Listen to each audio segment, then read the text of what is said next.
It's not every day I get to talk about goblins on this channel, but the Osborn family from the Marvel Universe is filled with them. Before I get to treeing, I want to quickly thank a new channel sponsor, Ridge Wallet. You guys have seen them around, and if you haven't, it's the light, modern wallet that replaces the old school leather ball you used to have to squeeze in your back pocket. True story, just a couple months back, my fairly new wallet here fell apart in the middle of the lineup at the cash register. Ridge fits in your front pocket and lasts for life because it's made with such durable materials. 30,000 5-star reviews, lifetime guarantee and everything. Securely holds up to 12 of your cards, and you just slide them up like this to get them out, while all your cash is held in the back. I got the forged carbon model, but you can check out the website at ridgewallet.com/whycreate and see which of their 30 plus styles suits you. If you aren't satisfied with it for any reason, you get 45 days to send it back for a full refund. Use my code whycreate at checkout and get that glorious 10% off. Alright, now back to the tree. Norman Osborn, the Green Goblin, is the perfect definition of nostalgic characters from my childhood. The 2002 Sam Raimi Spider-Man movie must have been like the 4th movie I ever saw in theaters, and it still holds up.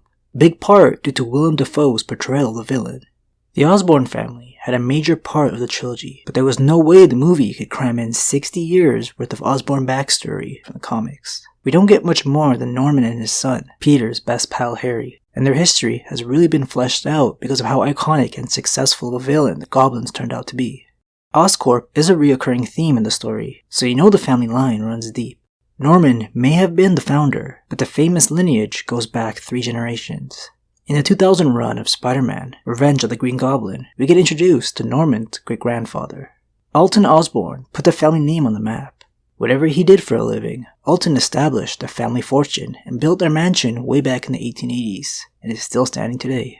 Norman mentions that his family has always had enemies, with some calling his great-grandfather a robber baron. Doesn't sound like he did honest work. And with how he's drawn, he looks a little sketchy, but that's all we hear about this man. His son was named after him, and as far as women in the Osborn family, like in a lot of comics, they mostly ignore the existence of females in the ancestry. Junior's son is Amberson Osborne, a very drunkenly abusive father and husband.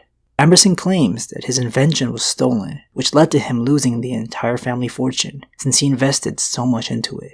We get to experience how horrible this character was when Peter somehow managed to enter the memories of Norman in Spectacular Spider-Man number 14. He took his frustration out on Norman, and if his unnamed wife would try to defend the child, he would beat her instead.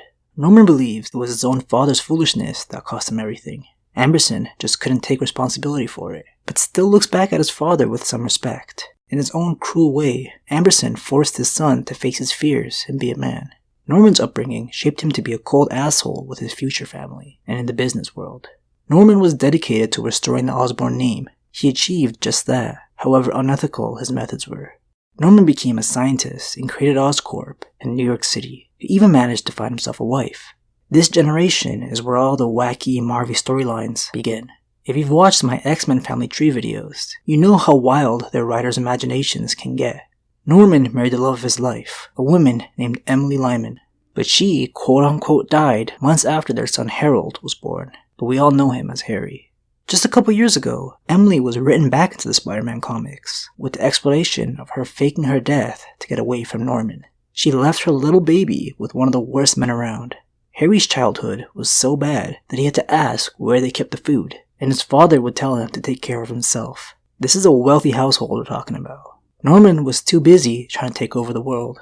His former business partner was fiddling with a superhuman serum at Oscorp, but never published or talked to anyone about his findings. When Norman came across his notes, he saw an opportunity to skyrocket his wealth even further. Only this formula blew up in his face, literally. He spent weeks in the hospital, but the doctors did save his life. They said there was nothing they could do about the brain damage, however. This was the Green Goblin formula that strengthened his mind and body at the cost of his sanity. In his madness, he fantasized about becoming a supervillain to increase his power. Until the day he put on a mask and glider, and with all the gadgets in his reach, Norman became a dangerous criminal called the Green Goblin. It was like a split personality was created. At times, Norman was just his old asshole self, but then out of nowhere he would transform into a psychotic maniac, and this was usually when he put on the Halloween costume. He was the first, but not the last to put it on and go crazy either. This is a true goblin family we got here. Harry, who became close friends with Peter, would even take on the supervillain mantle of Green Goblin. During their time together at school, Harry had no idea his friend was Spider-Man, or his absentee father was the Green Goblin who terrorized the city. He only found out the truth after finding his father's dead body still suited up. This was all too much for Harry, and he too went nuts. But he wasn't quite like his father, since he didn't have the Goblin serum running through his veins, so he changed that. He attempted to augment his body to match Spider-Man's, and it was a success, just like the previous formula, but once again came at a cost. His version of the serum that tampered with his body slowly poisoned him to death. Before he died, Harry had a short-lived marriage with one of Peter's old classmates, a character named Elizabeth Allen. They even had a son, named after Grandpa Norman. They would call their baby Normie. During the time of Harry's death, Normie was like a year old, still being carried around.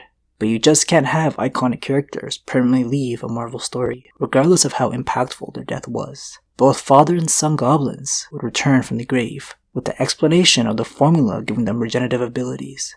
After leaving his old life behind him, Harry took off for Europe and spent years there. No one would look for a man everyone believed to be dead.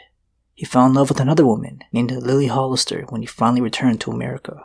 After some snooping, Lily accidentally stumbled across some of the Goblin serum.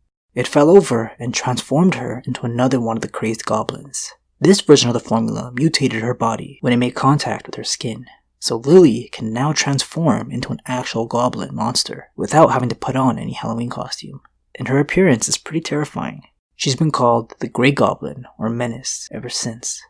Norman, still flying around doing goblin things, became very interested in this new member of the family, even though Harry just recently proposed to her.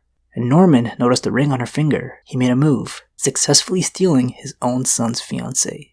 And when she got pregnant, everyone was convinced Norman was the father. But Spider-Man, who knows how to do everything I guess, revealed it was actually Harry's baby. After a very chaotic birth, Lily, with her scary goblin horns, takes off, leaving little baby Stanley in Harry's care. A lot of supervillains in the Spideyverse wanted their hands on Stanley because of its goblin genes. Both parents had the formula running through their veins, making Stanley the first child born a goblin. Probably not the correct terminology, but it's fun calling the Osborns goblins. Stanley isn't even your only "you are not the father" moment in the Osborn family. Before Peter married Mary Jane, his longtime girlfriend in the story was Gwen Stacy. This part of the tree may be the most controversial plotline in all the Spider-Man comics.